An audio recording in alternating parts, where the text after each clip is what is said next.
안녕하세요. 모티북입니다. 오늘은 사이먼 북스에서 펴낸 다이어트 불변의 법칙 함께 보도록 하겠습니다. 나도 한때는 뚱보였다. 지금 나는 누구보다 날씬하고 에너지가 넘친다. 내가 바로 내 이론에 살아있는 증거다. 당신은 살을 빼고 싶은가? 그리고 평생 날씬한 채로 살고 싶은가? 그리고 먹는 즐거움을 모두 누리면서 그것을 성취하고 싶은가? 이 질문들에 대한 답이 예라면 당신은 지금 축배를 들어도 좋다. 왜냐하면 당신이 찾고 있는 내용이 바로 이 책에 실려있기 때문이다. 이 책은 우리가 먹는 음식과 우리 몸과의 관계에 대해 수십 년 이상 철저히 연구한 나의 결과물이다. 만약 당신이 고무줄처럼 줄었다가 다시 늘어나는 다이어트에 지쳐서 내가 왜 이럴까 하고 자신에게 실망하고 있다면 여기에 하버드 대학 합격 소식처럼 반갑고 확실한 소식이 있다. 이제 당신은 먹으면서 체중을 줄이든 그것도 영구히 줄이는 방법에 대한 비결을 배우게 될 것이다. 설마 그런 것이 있을까 하고 느끼는 사람이 있다는 것도 나는 잘 알고 있다. 나도 그렇게 느꼈다. 당신이 경험한 것 이상의 온갖 다이어트를 나도 섭렵했기 때문이다. 그러나 경험을 통해서 나는 그 해결책을 발견했다. 허기가 아니라 포만감을 느끼는 방법이다. 항상 다음 식사가 기다려지는 방법이다. 날씬한 체중과 깨끗한 피부를 유지하면서 배불리 먹는 방법이다. 이것 모두를 여기에서 다루고 있다. 이것은 칼로리 계산이 필요하지 않다. 쫄쫄 굶는 다이어트가 아니다. 밥그릇 숫자를 제한하지도 않는다. 위장 절제 수술도 필요 없고 약물이나 가루약도 쓰지 않는다. 이것은 임시 처방이 아니다. 이것은 일종의 식사 원리다. 많이 먹고 싶을 때 많이 먹으면 된다. 적게 먹고 싶다면 또 그렇게 하면 된다. 당신은 어떠한 종류의 압박감을 가질 필요도 없다. 앞으로 내가 하는 말에 귀를 기울이면 된다. 그리고 그 내용을 당신의 생활에 결합시키기만 하면 된다. 당신이 해야 할 일은 바로 그 한 가지일 뿐이다. 당신은 평생 날씬한 몸매와 투명한 피부를 가지고 살게 될 것이다. 이 원리를 따라하면 먹기 위해서 사는 가치관을 버리게 될 것이다. 살기 위해서 먹는 가치관을 가지게 될 것이다. 칼로리를 계산하지 않아도 되고 냉장고 문을 잠글 필요도 없다. 이것은 꿈같은 얘기가 아니다. 내가 장담한다. 바로 내가 그렇게 수십 년을 살고 있기 때문이다. 내가 그 증거다. 절대 지루하거나 심심하지 않을 것이다. 다양하고 달콤한 음식들을 경험할 수 있다. 당신은 앞으로 먹게 될 대부분의 음식들에 익숙해질 것이며 점점 더 빠르게 빠져들게 될 것이다. 새롭고도 독창적인 식사로 흥분된 삶을 살게 된다는 말이다. 이 법칙은 당신에게 아주 간단한 변화만을 요구할 뿐이다. 가장 흥미로운 것은 이것이 생활 양식으로 쉽게 취할 수 있는 방식이라는 점이다. 이것은 일시적으로 유행되는 다이어트가 아니며 일시적인 해법도 아니다. 그렇게 힘들게 노력했던 그 몸무게가 다시 늘어나는 실망감을 경험할 필요가 전혀 없다. 자기도 모르게 몸무게가 늘어날 때마다 여기서 소개하는 몇 가지 독특한 법칙에 따르기만 하면 된다. 시중에 유행하는 다이어트와는 완전히 다르다. 이 법칙을 계속 실천하면 다시는 평생 살이 찌지 않을 것이다. 비만이 모든 질병의 원인이라는 것은 모두가 아는 상식이다. 다이어트 불변의 법칙은 비만 그 자체보다는 새로운 생활 습관을 강조한다. 그렇다면 왜 사람들이 다이어트에 실패할까? 왜 생활 습관을 고치지 못할까? 그것은 생각이 잘못되었기 때문이다. 비만이 어떻게 오는지에 대해 잘 알지 못할 뿐 아니라 다이어트에 있어서 에너지가 얼마나 중대한 역할을 하는지에 대해서도 알지 못하기 때문이다. 또한 어떻게 먹어야 하는지에 대해서도 잘못 생각하기 때문이다. 긍정의 힘을 가진 사람들이란 책에서 조이 그로스는 생명은 경외할 만한 불변의 법칙에 기초한 것이다. 어떤 사람도 그 법칙을 알지 못했다고 해서 용서받을 수 없다. 또한 그 법칙을 어긴 결과에 대해서도 용서받을 수 없다. 라고 언급했다. 이 책은 보편적인 법칙과 생리적인 사실에 기초를 두고 있다. 이것들을 생활에 적용시키면 젊고 날씬한 몸매와 아름다움을 보상으로 받을 것이다. 당연히 신체적 보상뿐만 아니라 영혼의 정화까지 추가로 보상받을 수 있음은 물론이다. 먹는 것이 몸뿐만 아니라 영혼을 바꾼다는 말이다. 지금 당장 다이어트를 멈춰라. 돈을 냈는데도 왜 다이어트는 효과가 없을까? 답은 실제로 아주 간단하다. 다이어트를 할 때 사람들은 무슨 생각을 하는지를 보면 답이 나온다. 마치 내가 그랬던 것처럼 대부분의 사람들은 이 참담한 다이어트가 끝나고 나면 무엇을 먹을 것인지를 생각한다. 먹을 것을 생각하면서 어떻게 다이어트에 성공할 수가 있을까? 자신을 배고프게 만드는 것은 정답이 아니다. 이것은 나중에 폭식을 조정하여 문제를 더 복잡하게 만든다. 배고픔과 폭식은 악순환이 된다. 그러나 이것은 다이어트가 가지는 많은 문제 중에 하나에 불과하다. 또 하나의 문제는 다이어트가 일시적이라는 것이다. 당연히 그 결과도 일시적일 수밖에 없다. 당신은 평생 날씬하게 살고 싶은가? 몇 달만 날씬해지고 싶은가? 임시적인 조치는 임시적인 결과를 낳는다. 정답만 달달 외워서 시험에 합격한다고 치자. 그 다음은 어쩔 것인가? 그 대학에, 그 회사에 계속 우수한 학생과 우수한 사원으로 남아있을 수 있을까? 당신이 더 잘 알 것이다. 문제와 정답만 달달 외워 좋은 시험 성적을 거두더라도 시험장에 나오자마자 다 잊어버리는 경험을 당신도 해봤지 않은가 말이다. 시중에 나온 다이어트란 다이어트는 뭐든지 다 해봤는데 효과가 하나도 없었어요. 라고 말한다. 왜 모든 다이어트를 다 해보았을까? 다이어트의 방법이 잘못되었기 때문에 어떤 다이어트에도 성공하지 못했던 것이다. 다이어트는 식사를 엄격히 통제하기 때문에 실패한다. 우리 중에서 음식에 관한 한 오랫동안 성공적으로 통제할 수 있는 사람은 아주 드물다. 그들은 지속적으로 늘어나는 몸무게와의 싸움을 단번에 끝내주는 만병통치약을 찾아 나선다. 바로 그것이 문제다. 우리가 시중에서 유행하는 다이어트를 시작하면 우리의 몸은 새로운 음식과 약물에 적응하면서 혼란에 빠진다. 그 자연스럽지 않은 음식과 약물을 먹는 시간이 끝나면 몸은 옛날 방식에 다시 적응해야 한다. 이것은 마치 고무줄을 반복적으로 늘렸다 줄였다 하는 것과 같다.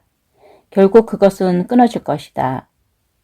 만약 당신이 다이어트로 자신의 몸을 이리저리 흔들어 놓으면 당신의 몸도 바람이 빠진 풍선처럼 축 늘어지고 생기를 잃을 것이다.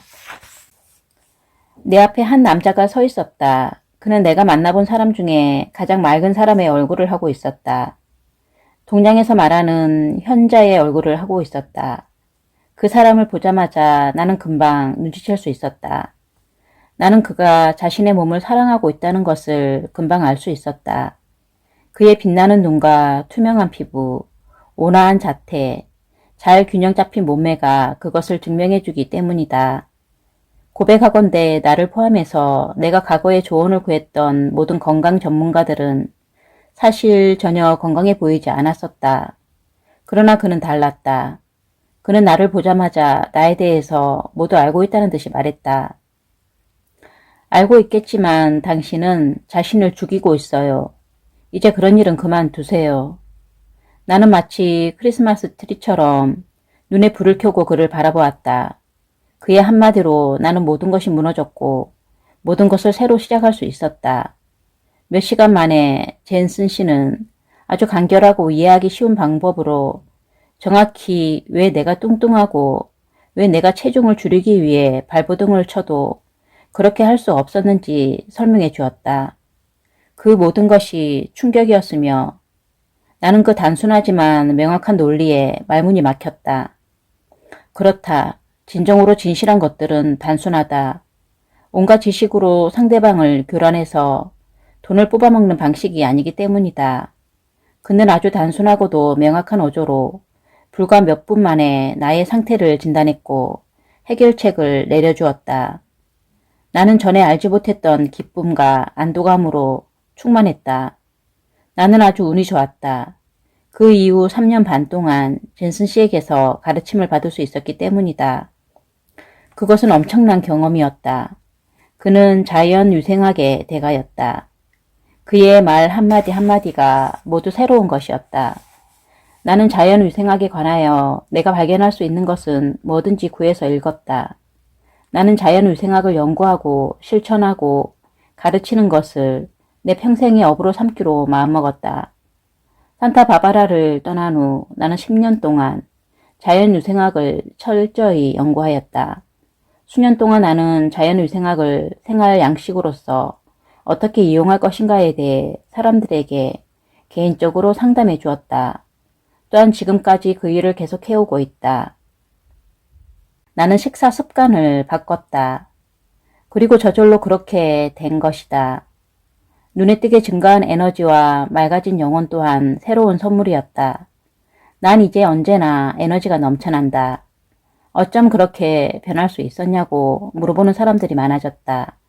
70을 넘긴 지금 나는 25살 때보다 훨씬 건강해졌으니 기뻐하지 않을 수 없다.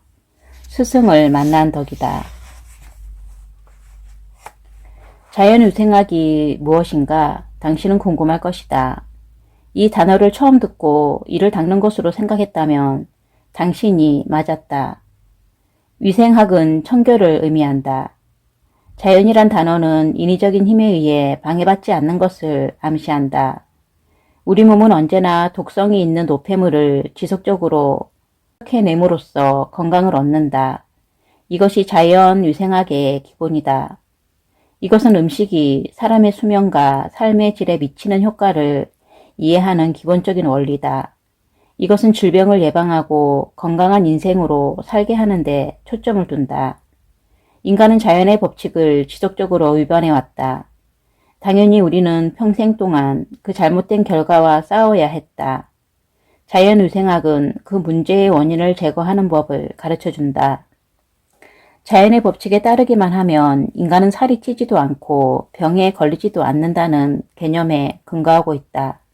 따라서 우리는 자연의 법칙을 어겼을 때만 비만, 만성질환, 통증, 스트레스가 발생하게 된다. 자연위생학은 200년 가까이 존재해왔다. 그리고 수만 명의 사람들이 이를 통해 병을 치료해왔다. 그런데도 불구하고 이름을 들어본 적이 있는 사람조차 극소수에 불과하다는 것은 흥미로운 일이다.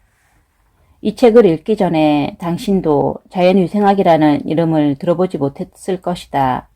세미나를 하는 동안 나는 모든 청중들에게 묻는다. 자연위생학에 대해 들어본 적이 있는 사람 있나요? 손을 든 사람은 거의 없었다. 이렇게 단순하고 명확한 자연의 법칙을 아무도 몰랐다는 것이 더욱 이상할 뿐이다. 언론에 많은 관심을 받지 못한 것은 그럴 수도 있다. 이것이 세상에 알려지지 않은 가장 큰 이유는 한 번도 사람들이 사용할 수 있는 실행 가능한 법칙으로 요약 정리된 적이 없었기 때문이다. 지금 툭 삐져나온 뱃살과의 전쟁을 치르고 있는 사람들에게는 배출 주기에 가장 신경을 써야 한다. 배출 주기에 장애물이 생긴다면 날씬한 몸매를 성공적으로 만들 수 없다. 그만큼 중요한 것이다. 독성 노폐물과 비만에서 벗어나려면 배출 주기가 관건이다. 독성 노폐물을 제거하지 않고는 절대 날씬한 몸으로 돌아갈 수 없다. 그렇다면 이 독성 노폐물은 처음에 어디서 생겨났다는 말인가? 이것을 어떻게 하면 제거할 수 있다는 말인가? 자연위생학에 의하면 비만의 이유는 신진대사의 불균형에 있다. 독혈증은 자연위생학 주장자들이 사용했던 용어로 존 틸든 박사가 처음으로 사용했다. 현대과학에서는 현재 신진대사 불균형이라 해석하고 있다. 몸은 조직의 생성과 해체를 통해 균형을 이루도록 매우 정밀하게 만들어졌다. 그런데 이 균형이 깨지는 것이 바로 신진대사 불균형이다. 모든 야생동물은 자연에 있는 것을 그대로 먹는다. 그래서 야생동물에게는 병도 없고 비만도 없는 것이다. 그러나 우리 인간은 신선한 음식보다는 가공해서 먹어야만 적성이 풀리는 지구상의 유일한 동물이다. 자연히 병과 비만이 따라온다. 어떻게 하면 맛있는 음식을 먹으면서 신진대사를 잘 유지할 수 있을까? 어떻게 하면 맛있는 음식을 즐기면서 독성 노폐물을 제거할 수 있을까? 아주 간단하고도 쉬운 방법들이 있다. 원래의 진리는 단순한 법이다. 수분이 많은 음식을 먹어라. 인간이 살아가기 위해 절대적인 것은 물과 공기와 음식 세 가지다. 우리가 태어나는 순간부터 이 지구를 떠날 때까지 우리 몸은 본능적으로 물과 공기와 음식을 필요로 한다. 식물에 물을 주지 않으면 어떻게 되는지 잘 알고 있을 것이다. 시들어서 죽는다. 우리의 몸도 물을 주지 않으면 똑같은 현상이 벌어질 것이다. 물은 이처럼 중요하다. 수분 함유량이 높은 음식은 이 땅에서 자라는 음식을 말한다. 자연적으로 수분 함유량이 아주 높은 두 가지 음식을 의미하는 것이다. 오직 두 가지밖에 없다. 그것은 과일과 야채이다. 당신이 먹는 그 밖의 모든 것은 농축된 음식이다. 농축되었다는 말은 가공 처리나 요리를 통해 물이 제거되었다는 것을 의미한다. 당신이 원하는 체중 감소를 위해서 과일과 채소만을 먹어야 한다고 말하는 건 아니다. 내가 얘기하고자 하는 것은 우리 몸의 70%가 수분으로 이루어져 있기 때문에 우리는 70%가 수분으로 포함된 음식을 먹어야 한다는 것이다. 그 말은 과일과 야채가 식사의 주가 되어야 한다는 걸 의미한다. 나머지 30%는 농축된 음식, 빵, 곡식, 콩류 등으로 이루어질 것이다. 왜 인간에게는 수분이 이토록 중요할까? 두 가지 중요한 이유가 있다. 그리고 왜 물을 마시는 것이 자양분 섭취와 몸 정화에 충분하지 못한지 그 이유도 설명하겠다.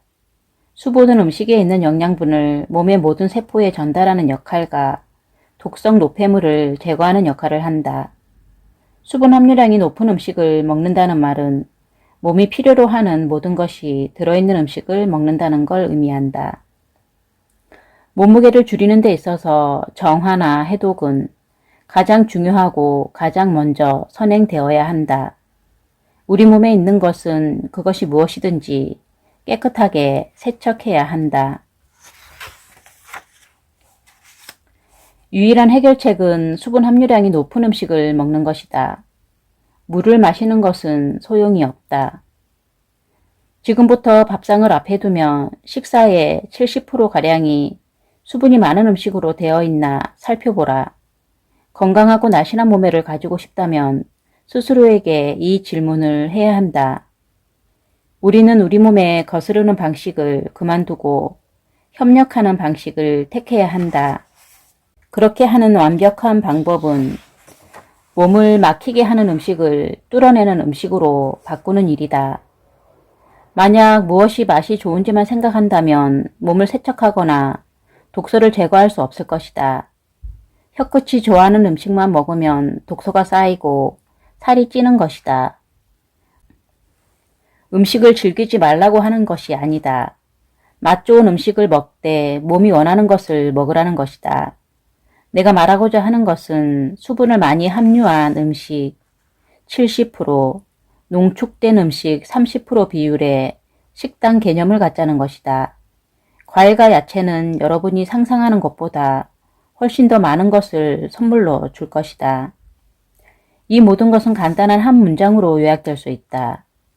날씬한 몸매로 활력이 넘치고 원기왕성하게 살아있길 원하면 살아있는 음식을 먹어야 한다. 그것을 알기 위해서 박사학위를 딸 필요가 없다.